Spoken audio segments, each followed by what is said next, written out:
जय हिंद, नमस्कार, प्रणाम। और आज आप सबके बीच में बहुत दिन के बाद लगभग 3 महीना के बाद हम कोनो पोस्ट चाहे वीडियो डालतनी, कुछ कारणवश ना डालतनी। हाँ, आज गाना हम लेके आयल में राम मंदिर के ऊपर। राम मंदिर बन गईल बा, आप सबके मालूम बा। 22 तारीख के प्राण प्रतिष्ठा बाटे। तो ये गाना में हम एगो भक्त के भाव के हम लिखे के प्रयास के लिए बनी।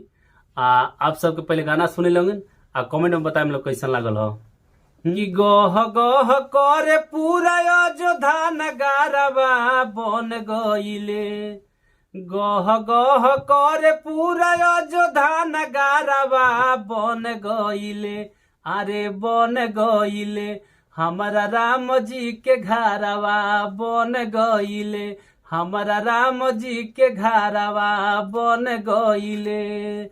खुशिया में झूमे पूरा गौआ सहारवा बन गईले, खुशिया में झूमे पूरा गौआ सहारवा बन गईले। हाँ हाँ बन गईले हमारा राम जी के घरवा बन गईले, हमारा राम जी के घरवा बन गईले।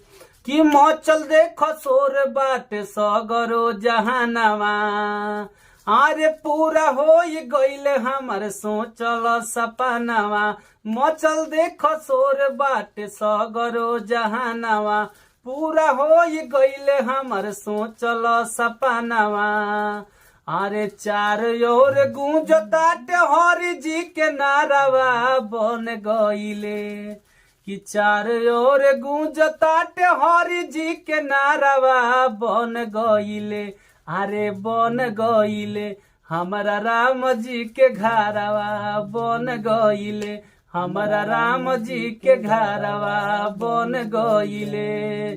गह गह कर ताटे अयोध्या नगारवा बन गईले, गह गह कर ताटे अयोध्या नगारवा बन गईले।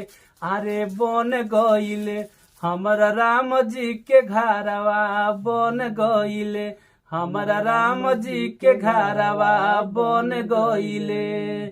खुशिया में झूमे पूरा गौआ सहारवा बन गईले, खुशिया में झूम पूरा गौआ सहारवा बन गईले।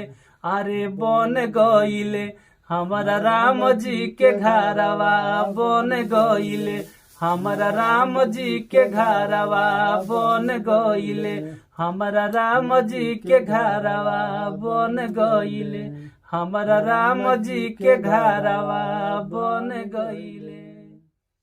वंदे मातरम।